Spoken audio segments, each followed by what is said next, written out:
Ertugrul Ghazi के जो अक्सर मुझे लोग भी कहते हैं कि उसका हेयर कलर जो है वो ब्राउन टाइप का है, आप अपना हेयर डाई करा लो।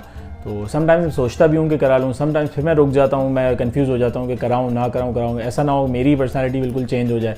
तो इस वजह से जो है वो मैं रुका हूँ। लेकिन अगर मैंने टर्की विज़िट किया तो मैं जो है वो डाई करा के जाऊँगा, मैंने सोचा है। अगर एंजन एल्टन अगर मुझे रीच करते हैं सोशल मीडिया पे तो मेरे लिए बहुत खुशी की बात होगी। और मैं ख़ुद भी जो है वो पर्सनली प्लान कर रहा हूँ टर्की जाने के लिए। कोशिश मेरी यही होगी कि मैं इनसे लाजमी मिल के आऊँ वापसी। जब ये ड्रामा पाकिस्तान में बिल्कुल नहीं था, किसी कोई जानता भी नहीं था, तब मेरे एक दोस्त ने जो है वो मुझे कहा था कि यार तुम्हारी शक्ल इससे मिलती है। उसने मुझे पिक्चर भेजी थी, तो वाकई मैंने देखा तो मैंने लगा रिजेंबल तो मैं करता हूँ। लेकिन उस वक्त मुझे पता नहीं था कि ड्रामा क्या है, क्या बैकग्राउंड है सीरीज़ का। फिर जब पाकिस्तान में आया उससे थोड़े दिनों पहले जो है ना कुछ और दोस्तों ने बोला। जब पाकिस्तान में आ गया तो मुझे मेरे घर वालों ने बोला, जिन्होंने देखना स्टार्ट किया था ये ड्रामा, बोला ये देखो ड्रामा बहुत अच्छा है, रिजेंबलेंस तो एक साइड पे है और बाकी ड्रामा बहुत अच्छा है, ये देखो। और जब मैंने अपनी वालदा को फर्स्ट टाइम दिखाई उसकी पिक्चर, तो मेरी वालदा ने बोला ये बिल्कुल तुझसे मिलता है।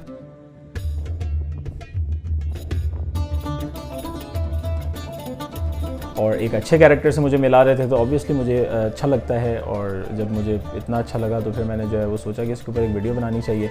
फिर मैंने जो है वो हॉर्स अरेंज किया, कॉस्ट्यूम अरेंज किया इस तरह का, कैमरामैन को बुलाया। और रमज़ान का मंथ था जिसके अंदर मैंने जो है वो अपनी फ़र्स्ट वीडियो जो है उसके ऊपर प्लान की। रोज़े में फजर के बाद जो है वो मैं निकला था वीडियो बनाने के लिए।